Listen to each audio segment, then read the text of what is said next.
ओम नमस्ते गणपतये त्वमेव प्रत्यक्षं तत्त्वमसि त्वमेव केवलं कर्तासि त्वमेव केवलं धर्तासि त्वमेव केवलं हर्तासि त्वमेव सर्वं खल्विदं ब्रह्मासि त्वं साक्षादात्मासि नित्यं ऋतं वच्मि सत्यं वच्मि अवत्वं माम् अववक्तारम् अवश्रोतारम् अवदातारम् अवधातारम् अवानूचान्नमवशिष्यम् अवपश्चात्तात्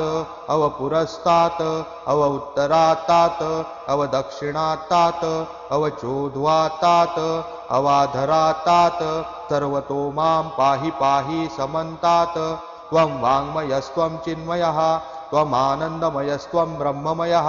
त्वं सच्चिदानन्दाद्वितीयोऽसि त्वं प्रत्यक्षं ब्रह्मासि त्वं ज्ञानमयो विज्ञानमयोऽसि सर्वं जगदिदं त्वत्तो जायते सर्वं जगदिदं त्वत्तत्तिष्ठति सर्वं जगदिदं त्वयि लयमेशति सर्वं जगदिदं त्वयि प्रत्येति त्वं भूमिरापो नलो नीलो नभः त्वं चत्वारि वाक्पदानि त्वं गुणत्रयातीतः त्वम् अवस्थात्रयातीतः त्वं देहत्रयातीतः त्वं कालत्रयातीतः त्वं मूलाधारस्थितोऽसि नित्यं त्वं शक्तित्रयात्मकः त्वां योगिनो ध्यायन्ति नित्यं त्वं ब्रह्मा त्वं विष्णुस्त्वं रुद्रस्त्वम् इन्द्रस्त्वम् अग्निस्त्वं वायुस्त्वं सूर्यस्त्वं चन्द्रमास्त्वं ब्रह्मभूर्भुवस्वरोम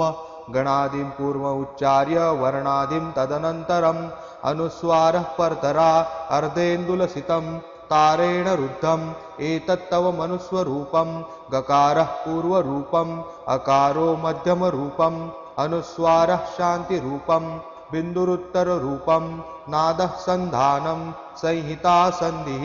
सैषा गणेशविद्या गणकऋषिः निश्चुद्गायत्री छन्दः गणपतिर्देवता